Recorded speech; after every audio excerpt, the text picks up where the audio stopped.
Hello and welcome back to yet another video in my series covering the Seattle Kraken expansion draft that will happen in the summer of 2021. And yes, I am well aware that at this point my hair is almost longer than the NHL season is going to be this year, but that's kind of what you get for trying to play it safe in COVID world. Besides, much like the NHL season, I guess I'm just happy to have it at all. Plus, when it does come to this year's shortened NHL season and the team that we're going to be talking about today, the Edmonton Oilers,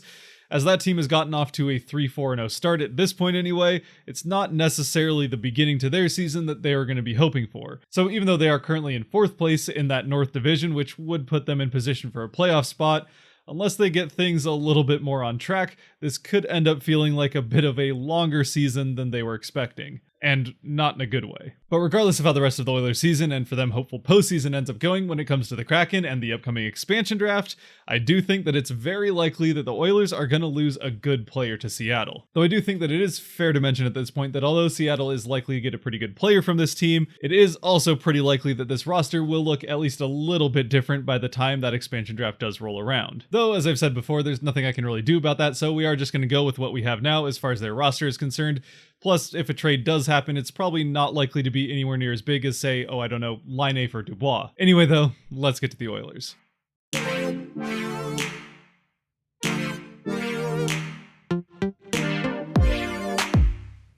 And speaking of things I've said before, if you do find yourself enjoying this video at any point and you like to do that kind of thing, the subscribe button down there, it can help you out with that. Now, when it comes to the Oilers, the top end of this team hasn't changed a whole lot since the last expansion draft, but the one thing that has changed quite a bit is the depth of this team, which is why Seattle is set up to get a noticeably better player than Vegas was able to get from Edmonton a few years ago. And like I alluded to earlier, this team definitely has a number of the pieces you need to be considered a championship level team. And as a result, they will probably be making some transactions throughout this year to push them a little bit more over the top in that regard. So while again, I probably would expect this roster to look different by the end of the year, if it does look different, that's probably because it's gotten better and not worse, which is only a good thing for Seattle. And the place Edmonton will probably be looking most to make improvements for this team, if they can make some improvements, is on the defensive end, which might make what I have to say next seem a little bit counterintuitive, because I think as far as their roster is constructed right now, it is fairly likely to me that this team does go the 4-4 route as far as protection is concerned, protecting 4 defensemen and 4 forwards. And I say that because even though once again clearly the weakness of this team is on the defensive end,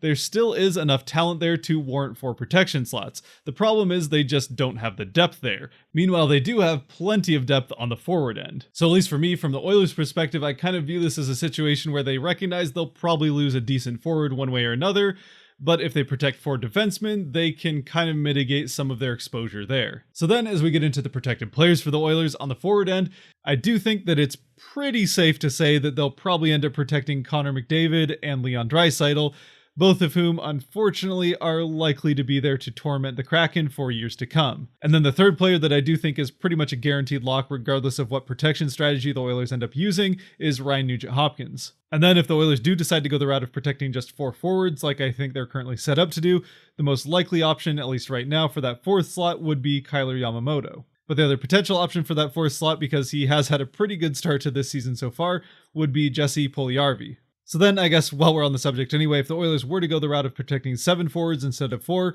Puljujarvi would be very likely to get one of those, as well as Dominic Calhoun, who just came over from the Penguins. And then that 7th and final slot would probably go to Zach Kassian, but it could also potentially go to Tyler Benson. And like I said, to be fair, Puljujarvi has gotten off to a pretty decent start with the Oilers so far to this point in the season. So if he does continue to perform well throughout the course of the rest of this year, and that does enough to right the ship from all the turmoil between him and the team over at least the last year anyway, then that could force the Oilers' hand into protecting the 7 forwards instead of just 4. But at least for now, that seems like a big if, so I'm definitely still leaning towards this being a 4-4 type of protection list. And that's because on the defensive end, there are some players here that they definitely need to look at protecting if they want to make sure that this defense doesn't regress in the years to come. And as far as locks to be protected on the defensive end are concerned, I think both Darnell Nurse and Ethan Bear would fit that description. I would be pretty surprised if either one of them ended up exposed. And then I also think that Caleb Jones is another young defenseman that this team will definitely want to keep on that protection list and away from Seattle. and then who fills the fourth slot, and really even potentially if there is a fourth slot on the defensive end that is protected by this team, probably comes down to how they feel about the future of Oscar Klefbom, who will spend the entirety of this year on the injured list recovering from his injured shoulder from last season. But even if at this point the Oilers do decide that Klefbom's future is a little bit too murky to warrant a protection spot, there still is also Tyson Barrie, who very much could be deserving of one. And again, since this team can definitely use all the help they can get on the defensive end,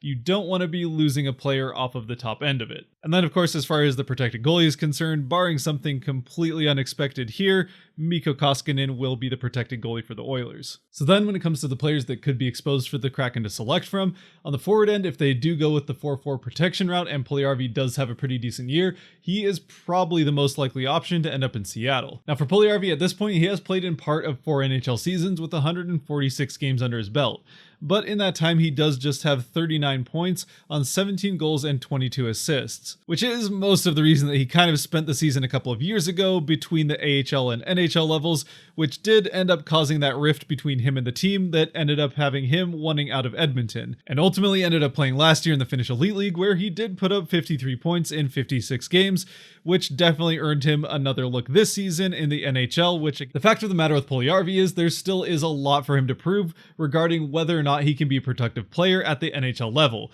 But he also is a former 4th overall pick for a reason. The talent is very clearly there, and then the question just becomes whether or not he can actually have that talent show up at the highest level. And honestly, even if in the rest of the season he shows more of what he did in his first NHL stint, which would be that he just isn't really ready for the league, I wouldn't necessarily be against the idea of the Kraken taking him, with the idea of maybe a change of scenery and even maybe an extra year at the AHL level can get that first line forward type of talent out of him that he was drafted for. Of course, on the other end of things with him, there is also the fact that he did kind of throw a fit about having to go down to the AHL in the first place, which is how he ended up in Finland last year. So if he proves to be a little bit more of a headache than he's worth, then maybe the Kraken decide to shy away from him, in which case they probably would have some pretty good other forward options, especially considering that if Puljujarvi does not prove that he's worthy of a protection slot, it is probably more likely this team does go the 4-4 route. And in that scenario, to me, then the best option becomes Dominik Kahun, who at the age of 25 has played a similar amount of NHL hockey to what Puljujarvi has,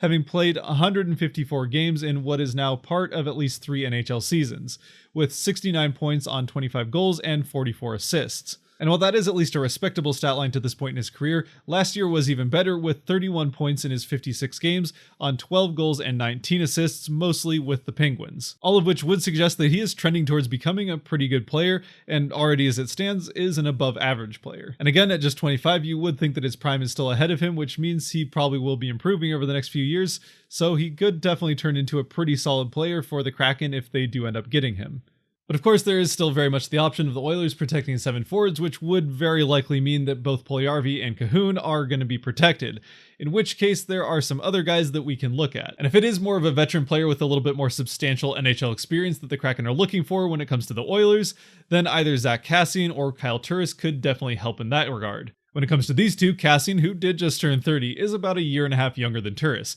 and has played in 3 fewer NHL seasons, which amounts to a little bit over 200 games. Throughout the course of their 2 careers, though, Turris has definitely proven to be the more productive of the 2 players, with 417 points in his 733 games on 166 goals and 251 assists.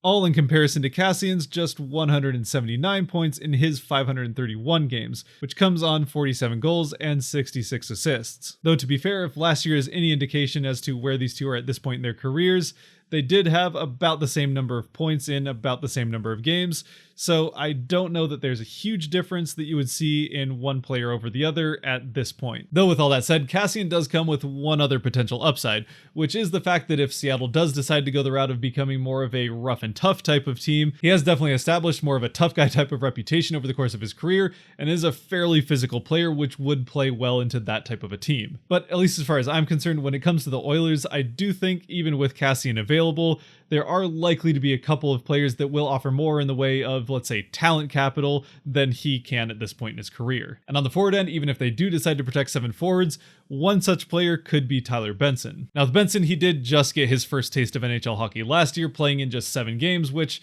he had 1 assist in. But he has been fairly productive at the AHL level, last year scoring 36 points in 47 games, so at the age of 22, he could still very much have a bright future ahead of him. And then of course the other reason that I don't think a Kassian or Turris pick is particularly likely is because if there aren't better forwards available, that's probably because there will be better defensemen available. So now as we do start on the defensive end, there does seem to be some question as to whether or not this team will actually bother protecting Caleb Jones, but since at least for me, he definitely seems like one of the young defensemen that this team has that has a potentially bright future ahead of him, and that being something the Oilers could definitely use some more of if they want to keep that championship window open. I think that it's pretty likely the Oilers will see the value here and end up making sure that he's locked up, as well as Ethan Bear. And then of course with that potential 4th slot likely going to Oscar Klefbom, barring any major setbacks with his recovery from that shoulder injury, that means that probably the best available option here is Tyson Barrie. At the age of 29, Barrie is now playing in what is his 10th NHL season, with most of that coming as a member of the Colorado Avalanche, but most recently he is known for what was, at least in Toronto, considered to be an underwhelming season for the Maple Leafs. And although as you look at it now, his 39 points in 70 games seems like a pretty decent line for a defenseman, to be fair, it is a bit of a step down from what Toronto thought they were getting from what he had done the previous few years in Colorado. Plus, this is also the Maple Leafs media and fan base we're talking about, so that also can be taken into account when it comes to the reaction to his performance. I mean, honestly, even his advanced stats would suggest that last year went decently well for him with his 52.1 Corsi 4 and 0.6 expected plus minus. Granted, you probably are hoping for a little bit more from that from a team that many people were hoping could make a deep playoff run, but, well, they didn't. And I hardly think that it was his fault. And keep in mind with Barrie, even though I do think he could be a productive player for the Kraken, they probably only end up selecting him if the Oilers do go the 7-3 route as far as protection is concerned. In which case, yes, I probably would take him over either Kassian or Turris. And while we're on the subject, if they do go the 7-3 route, that probably means that either Klefbom or Caleb Jones are available, in which case, if Klefbom is able to recover and get back to what he was, or it seems like he's going to be able to,